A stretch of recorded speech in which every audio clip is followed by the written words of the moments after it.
তো হইল না, বাংলাদেশের কোথাও কি গেলে বিরিয়ানি পাবো না।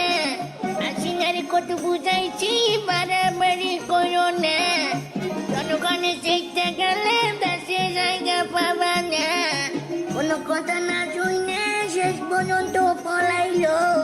এখন আওয়ামী লীগ করছে 15 আগস্টে, 20 বছর হইল না, বিরিয়ানি আমরা কই পাবো